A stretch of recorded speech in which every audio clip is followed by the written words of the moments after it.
It all began with a parking spot. My truck, sun-beaten and stained from years of field work, sat idle at the curb while I helped my cousin unload his belongings into his new rental home. The midday sun beat down mercilessly on the pristine suburban street lined with identical houses painted in various shades of beige and gray.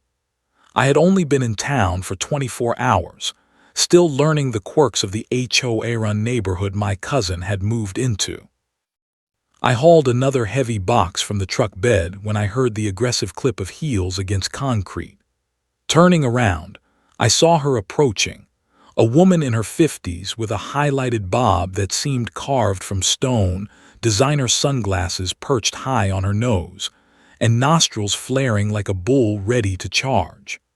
Her arms were crossed tightly over her chest as she marched directly toward me with purpose in every step. "Excuse me," she called out, her voice sharp enough to cut glass. "What exactly do you think you are doing?" She gestured toward my truck with a manicured hand. "That vehicle is blocking my private driveway access." I glanced back at my truck, clearly parked alongside the curb near a public sidewalk. There was no driveway within 15 feet of where I had parked. I set down the box carefully and turned to face her with a polite smile. "Good afternoon, ma'am. I do not believe I am blocking any driveway. I am just helping my cousin move into his new place," I explained calmly, gesturing toward the modest rental property. "We should be finished within the hour." Her face flushed a deep shade of crimson. "Do not tell me what you are or are not blocking. This is my neighborhood. I am the president of the Hillcrest Estates Homeowners Association, and that truck is violating multiple regulations." She pulled out her phone and began taking photographs of my license plate. "No commercial vehicles are permitted on residential streets without prior approval. Additionally, your vehicle clearly exceeds our cleanliness requirements." I maintained my composure despite her escalating hostility. Years of undercover work had taught me to stay calm under pressure. "I understand your concern, but this is actually my personal vehicle. I am not operating as a commercial entity today." She cut me off with a dismissive wave. "Do you have any idea who I am? I do not tolerate this kind of blatant disregard for our community standards. You people always think the rules do not apply to you." The phrase "you people" hung in the air between us.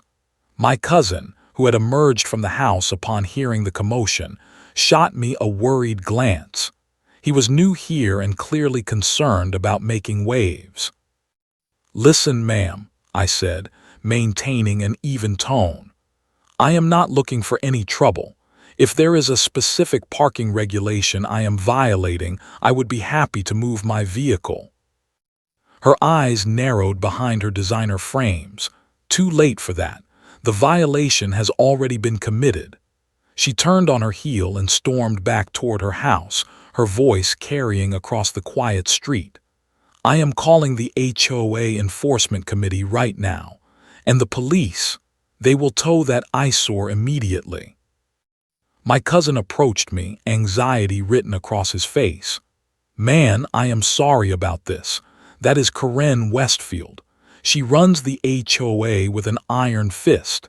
Everyone in the neighborhood is terrified of her." I leaned against my truck, arms folded across my chest, watching as Karen disappeared into her immaculate two-story colonial home. Within minutes, a patrol car turned onto the street, moving slowly toward us. The officer inside seemed to hesitate before pulling up behind my truck. I stood perfectly still, my face neutral. The officer stepped out, adjusted his belt, and glanced between my cousin and me. Karen emerged from her house at that exact moment, practically jogging toward the patrol car with a triumphant expression. "Officer Mitchell, thank goodness you are here so quickly," she called out, her entire demeanor transforming into one of exaggerated distress. "These men are refusing to move their unauthorized commercial vehicle." I said nothing, observing the familiarity between them. I had been trained for far worse confrontations than this suburban power play, but I had to keep my identity hidden. For now, I was just another visitor causing trouble in Karen's perfect neighborhood. Little did she know who she was really dealing with. What should have been a ticketless misunderstanding turned into a vendetta before my eyes. Karen paced the sidewalk in her pristine yoga gear like she was center stage in a courtroom drama, waving her hands wildly as she described a series of events that never occurred. "Officer Mitchell, this man verbally assaulted me when I simply asked him about the parking regulations," she declared, pointing an accusatory finger in my direction. "He became aggressive and threatened me. I actually feared for my safety in my own neighborhood." The officer shifted uncomfortably, clearly caught between protocol and personal connection. "Ma'am, can you describe exactly what was said?" Karen did not hesitate. "He told me to mind my own business, that I should go back inside before something happened to me." Her voice quivered with fabricated fear. "You know I would not call unless it was serious, Mitchell." I remained silent, calculating each word I would say when given the opportunity. The officer turned to me finally, notepad in hand. "Sir, can I see your identification, please?" I reached slowly into my back pocket and produced my wallet, handing over my driver's license. I could have shown him another form of identification that would have changed the entire dynamic, but that would have compromised weeks of careful planning. Instead, I played the role of cooperative civilian. "Officer, I understand the concern, but I never threatened anyone," I stated calmly. "I simply explained that I was helping my cousin move in and would be done shortly. The truck is parked legally according to city ordinances." Karen scoffed audibly. "City ordinances do not supersede HOA regulations. We have strict rules about vehicle appearance and temporary parking. Section 8, Paragraph 4 clearly states that all vehicles must maintain appearance standards consistent with community aesthetics." The officer looked increasingly uncomfortable as he wrote on his notepad. "Sir, are you planning to leave this vehicle here overnight?" "No, officer, just until we finish unloading. Another hour at most." Karen interjected immediately. "That is unacceptable. The violation has already occurred. There needs to be consequences, Mitchell. You know how these situations escalate if we do not enforce the rules strictly." My cousin stepped forward, his voice tentative. "Officer, I just moved in yesterday. I was not aware of any parking restrictions for guests. If there is an issue, we can move the truck right away." The officer sighed, glancing between us and Karen. "Look, I understand this is a misunderstanding. Since you are new to the neighborhood, I am going to issue a warning this time." He began writing on his citation pad. Karen's expression hardened. "A warning. Mitchell, we have discussed the importance of consistent enforcement.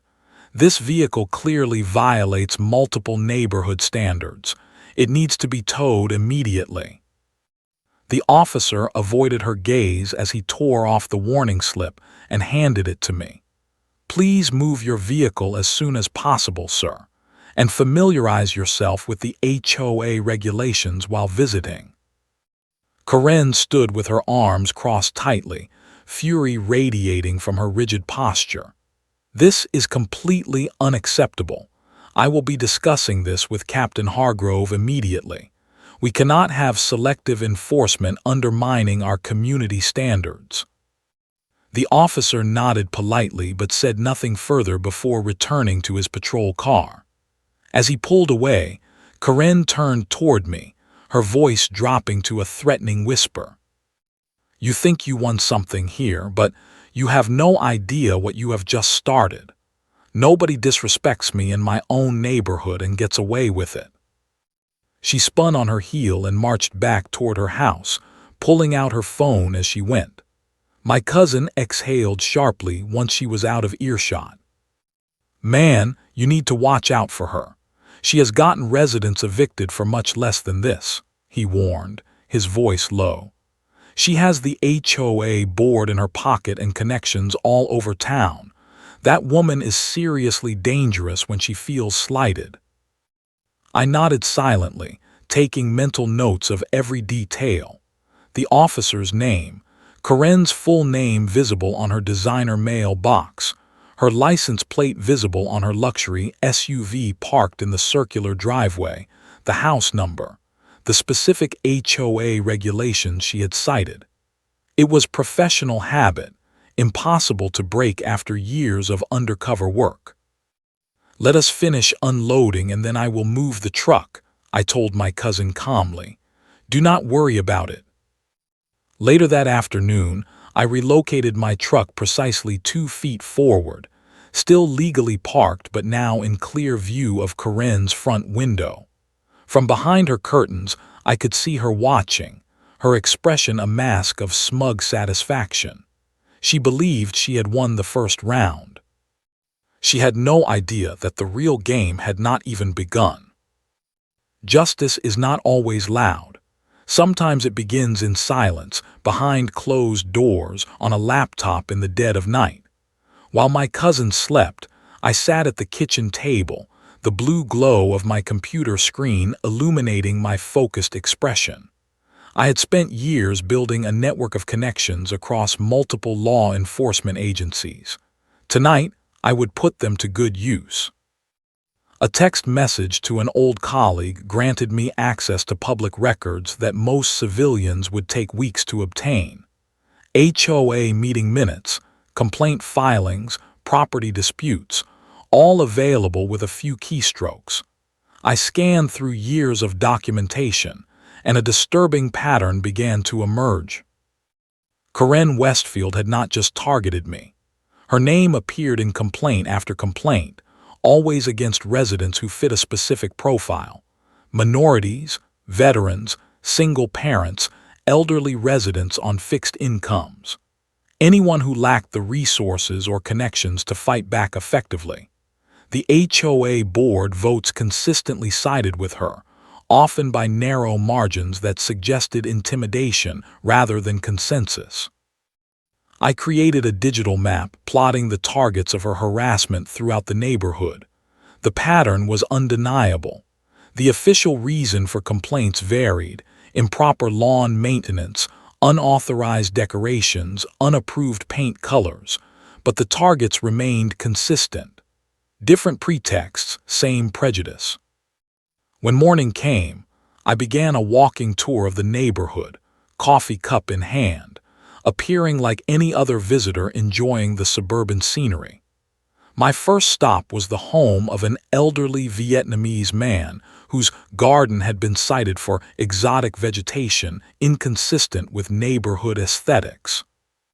"She made me remove all my vegetables," he explained sadly, showing me the barren patch where his garden had once flourished.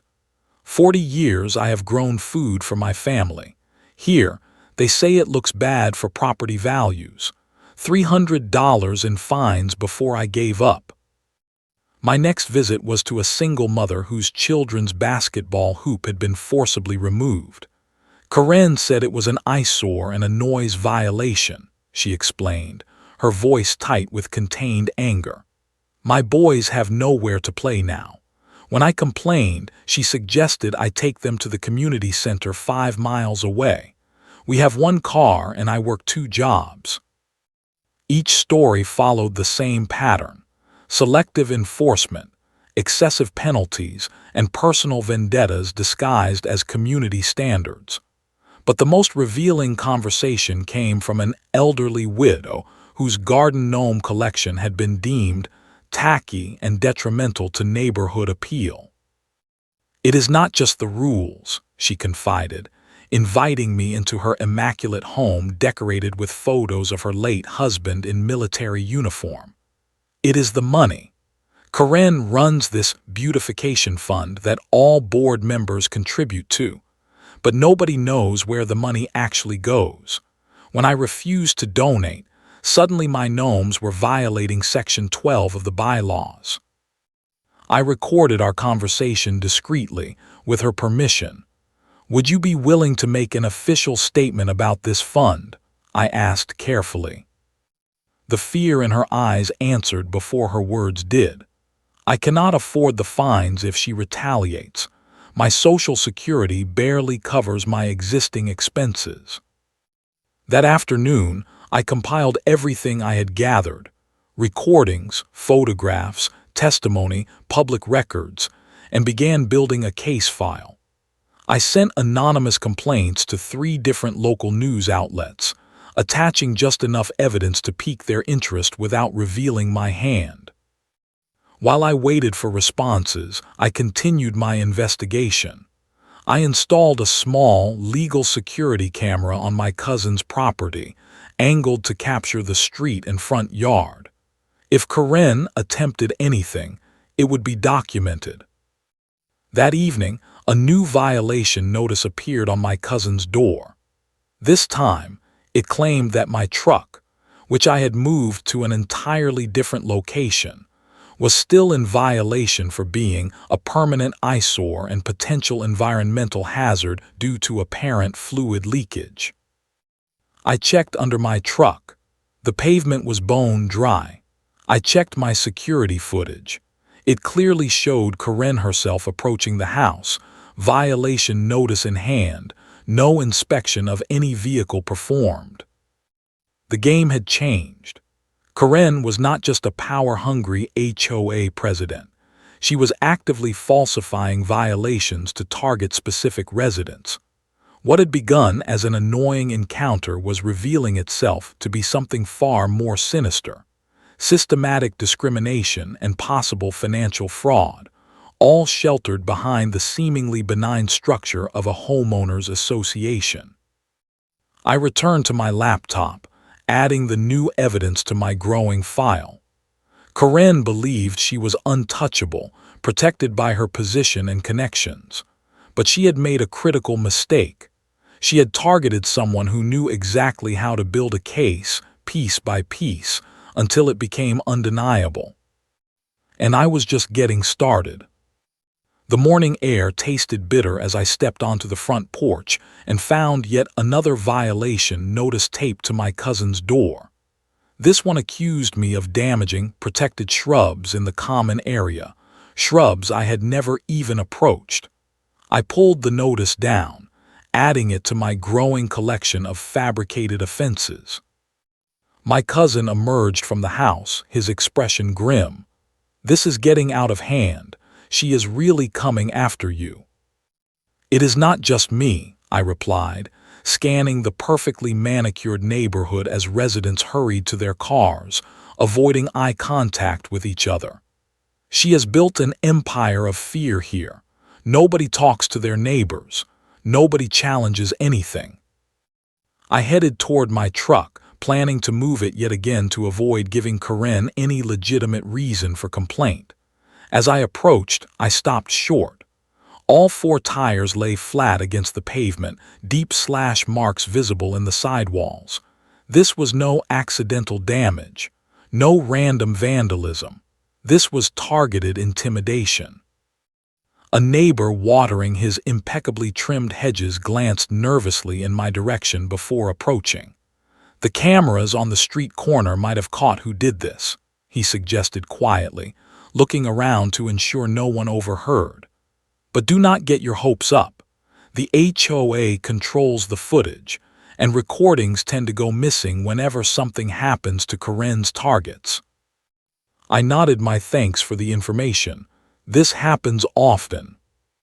"More than anyone admits," he confided, his voice barely above a whisper. "Last month, a family with 3 children moved out after their car windows were smashed. They had put up a small treehouse without approval. Karen made an example of them." Later that afternoon, I visited the HOA office to request the security footage. The administrator, a nervous woman with constantly darting eyes, informed me that unfortunately, the cameras had experienced technical difficulties during the exact time period when my tires were slashed. Such a coincidence, I remarked calmly, noting how she avoided meeting my gaze. Yes, well, these systems are not completely reliable, she replied, shuffling papers unnecessarily. If you will excuse me, I have other matters to attend to.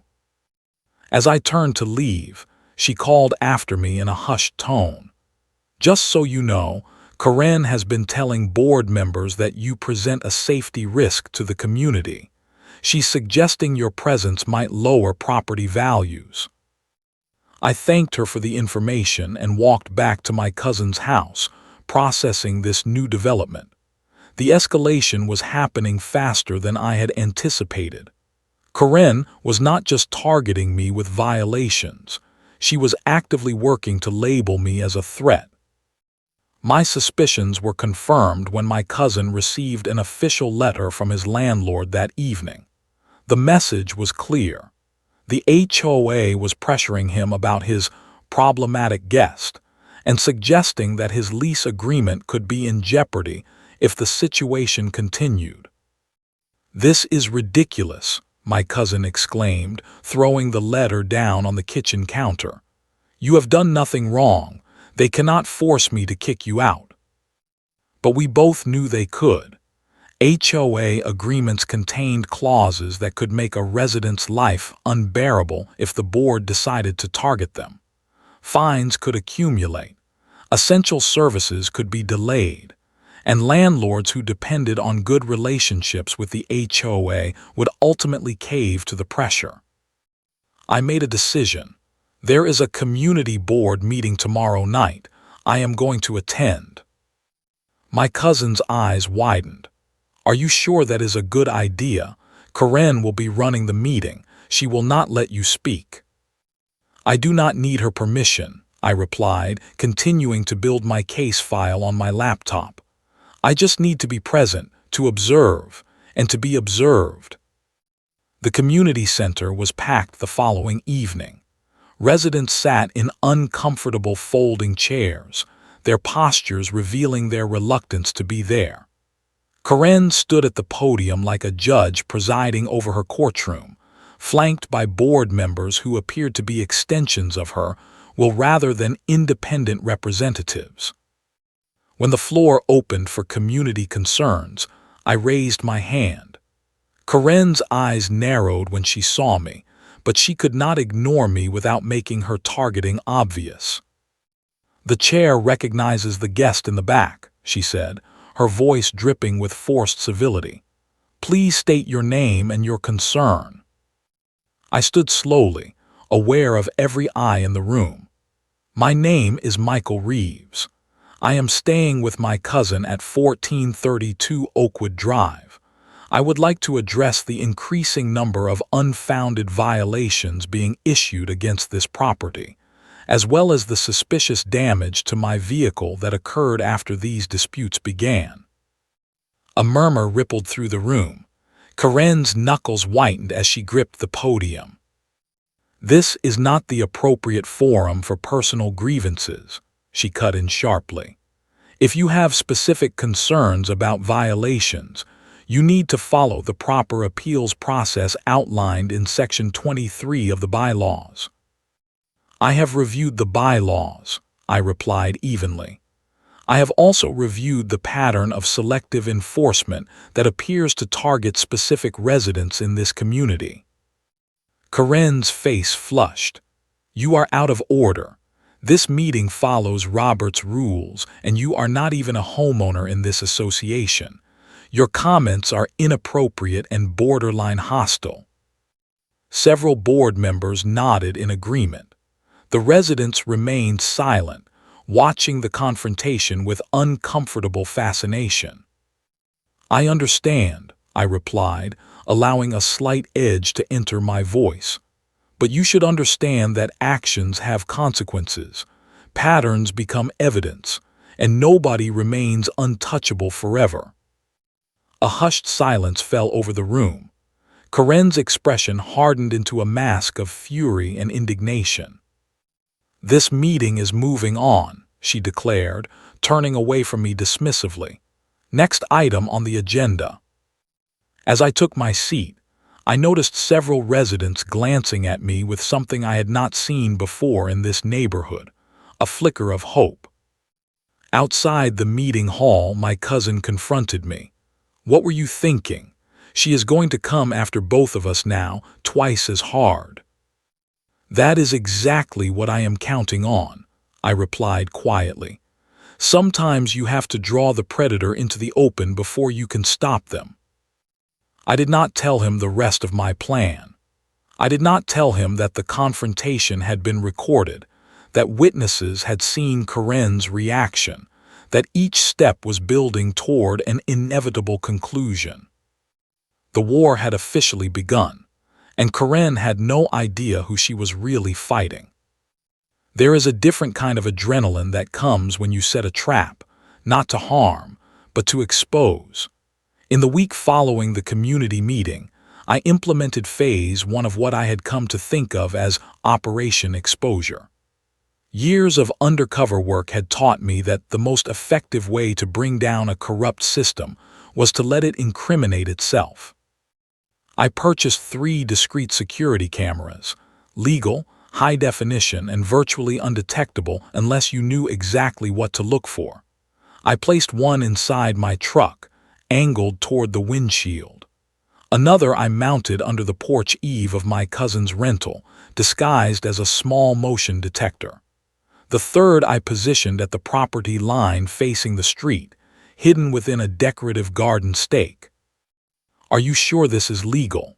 my cousin asked nervously as I calibrated the equipment. "Completely legal," I assured him. "These cameras are on private property recording public areas, nothing that would not stand up in court." While setting up the final camera, I noticed Karen watching from her window across the street. Her curtain fell back into place the moment our eyes met. She was monitoring my every move, waiting for another opportunity to strike. I counted on it. It took less than 48 hours. The Tuesday morning sun had barely risen when the first camera sent an alert to my phone. Motion detected. I watched the live feed as Karen approached my cousin's property, looking nervously over her shoulder before hurrying up the walkway. In her hand was another violation notice. She taped it to the door, took several photographs with her phone, and began to leave. Then she paused, looking at the potted plants flanking the doorway. After another furtive glance around, she reached down and tipped one over, spilling soil across the clean porch. She photographed the mess she had created before hurrying away. The entire incident was captured in crystal-clear 4K video. The camera caught every detail, her face, her actions, even her whispered comment to herself. "This will teach them about property maintenance standards." That evening, the second camera captured an even more damning scene. Karen led a group of 4 board members on a surprise inspection of the neighborhood. They stopped in front of my cousin's house. "This is exactly what I have been telling you," Karen said, gesturing toward my truck. "These people have no respect for our community standards. We need to escalate the enforcement." One board member, an older gentleman with a concerned expression, seemed hesitant. "The truck is legally parked now, and they did clean up that planter mess right away. Maybe we should focus on actual violations." Karen turned on him sharply. "Robert, we have discussed this. Selective enforcement undermines our authority. If we allow these undesirables to flout the rules, more will follow. Property values will plummet. Is that what you want?" The word undesirables hung in the air, its implication unmistakable. The board members shifted uncomfortably but said nothing further. The next day, 3 new violation notices appeared. The most valuable footage came from a small gathering at Karen's house that weekend. Through public records, I had discovered she hosted regular HOA strategy sessions that were never officially documented. I positioned myself in my cousin's yard, ostensibly trimming bushes, but actually calibrating a directional microphone, entirely legal for recording conversations in public spaces. The audio quality was excellent. Karen and 5 board members sat on her patio, drinking wine and discussing neighborhood problems. "The rental properties are the real issue," Karen declared, her speech slightly slurred after her 3rd glass. "They bring in the wrong element. We need to pressure the landlords more aggressively." "What about the disability discrimination complaint from the Johnsons?" one woman asked. "They have a right to install that ramp." Karen laughed sharply. "Please, we will tie that up in paperwork for months. By then they will give up or move. That is how we handle these situations."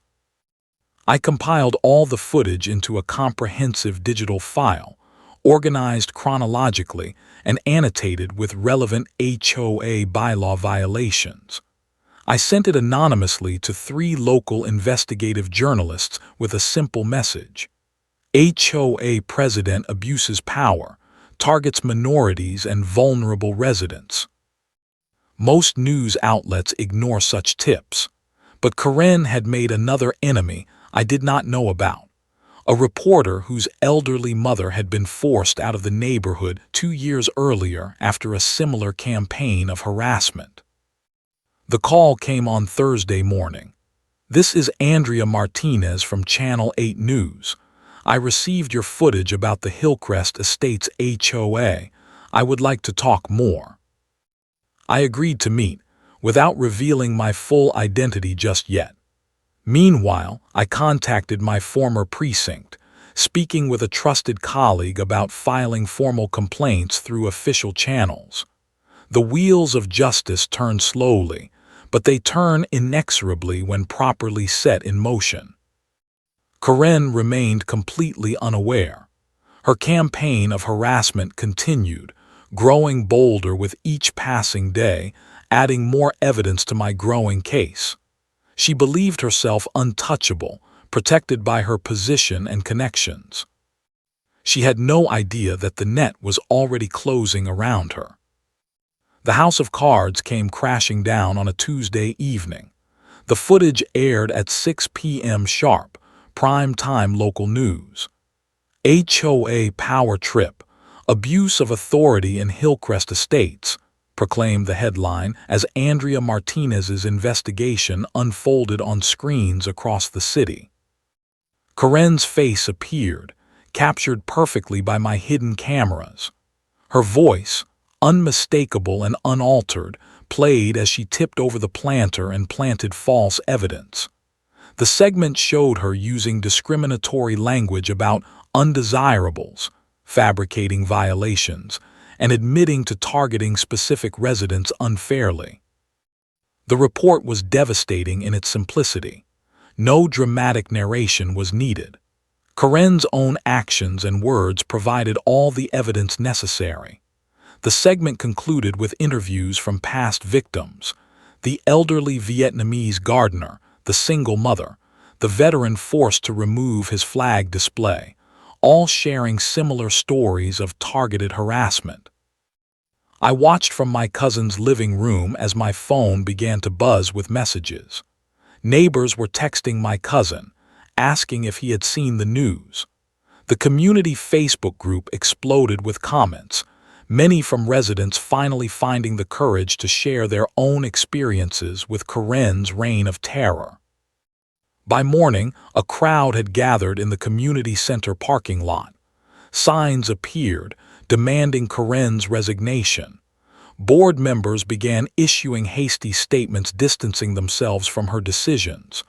"I was never consulted about these enforcement actions," claimed one. "Karen acted unilaterally in many cases," insisted another. Karen herself remained barricaded in her house, window blinds drawn tight. At noon, she emerged briefly to retrieve her mail, looking disheveled and enraged. Seeing the protesters, she immediately pulled out her phone. Within 20 minutes, 2 police cars arrived. Officer Mitchell stepped out, looking distinctly uncomfortable as Karen rushed toward him. "These people are harassing me," she declared loudly, pointing at the peaceful protesters. "This is a targeted campaign to defame me. I want them removed from community property immediately." Officer Mitchell surveyed the scene slowly. "Ma'am, they are exercising their right to peaceful assembly. I do not see any laws being broken here." Karen's face contorted with disbelief. "You are refusing to do your job. After everything I have done for this department, I want to speak to your superior immediately." The officer maintained his professional demeanor. "Ma'am, if you feel threatened, I suggest you return to your home, but these citizens have every right to be here." That afternoon, 3 more news vans arrived. A civil rights attorney held an impromptu press conference announcing an investigation into potentially discriminatory housing practices. Former residents began calling the news station with their own stories of abuse. Karen made one final attempt to regain control. She called an emergency HOA meeting, but only 2 board members showed up. The community room instead filled with angry residents demanding accountability. As Karen attempted to call the meeting to order, voices drowned her out. That was when I decided it was time. I stood up from my seat in the back row and walked slowly to the front of the room. The crowd parted, many recognizing me from the confrontation at the previous meeting. "My name is Michael Reeves," I announced, my voice carrying through the now silent room. "Many of you know me as the man with the truck that violated HOA regulations." Karen glared at me with pure hatred. "You have no authority to speak here. This meeting is adjourned." "Actually," I continued, reaching into my pocket, "I do have some authority in this matter." I pulled out my badge and identification. "I am a former undercover narcotics officer with 15 years of service. I now work with the state attorney's office investigating housing discrimination and corruption cases." The room erupted in gasps and murmurs. Karen's face drained of color. "For the past 3 weeks, I have been building a case documenting systematic discrimination, selective enforcement, falsification of violations, and potential misappropriation of HOA funds." I explained, my voice calm but carrying clearly through the stunned silence that followed. "That evidence has been forwarded to the appropriate authorities." Karen lunged for the door but was met by 2 uniformed officers entering the room. One of them, a sergeant I had worked with years before, held a document in his hand. "Karen Westfield," he asked formally, "I have a warrant for your arrest on charges of criminal trespass, filing false reports, and harassment. You have the right to remain silent." The charges were read as Karen was escorted from the building. The entire community watched in stunned silence as the woman who had terrorized them for years was finally facing consequences for her actions. As the police car pulled away, residents burst into spontaneous applause. Many were crying, embracing each other with relief. Years of fear had lifted in a single moment. My cousin approached me, shock evident on his face. "You never told me this was an official investigation." "It was not initially," I admitted. "But after what I witnessed here, I reached out to my old department. Justice sometimes needs a little help finding its way." The silence after a storm is a different kind of peace. In the weeks that followed Karen's arrest, Hillcrest Estates underwent a transformation that went far beyond superficial changes. The physical neighborhood remained the same, neat houses lining quiet streets, but the atmosphere had shifted fundamentally. Karen's house went on the market within days of her release on bail. The moving trucks came on a Saturday morning, loading her belongings under the watchful eyes of neighbors who no longer feared her retribution.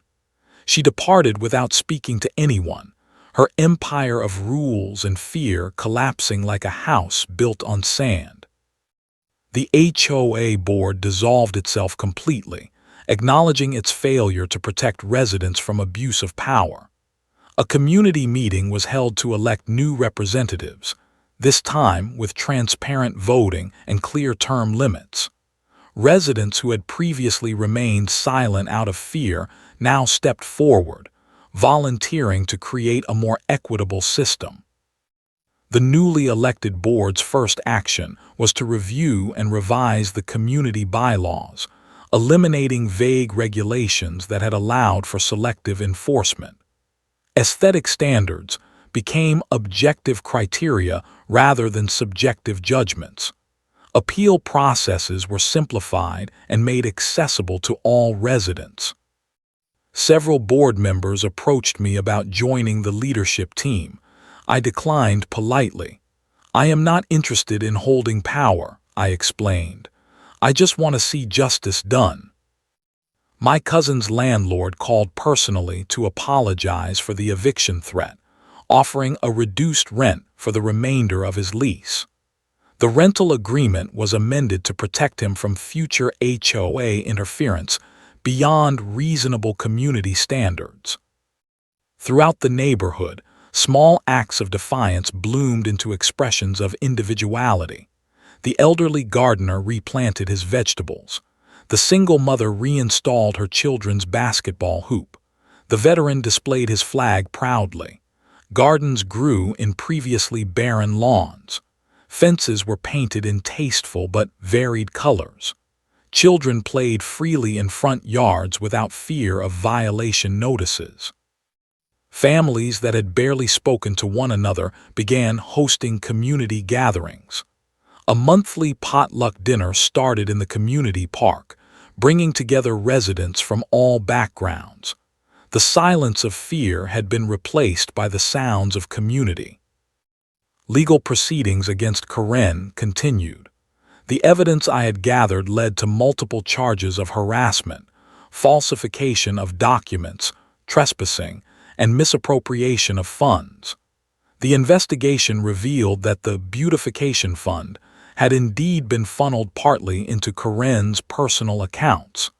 Several former board members accepted plea deals in exchange for testimony. As for me, I extended my stay at my cousin's house for another month before moving on.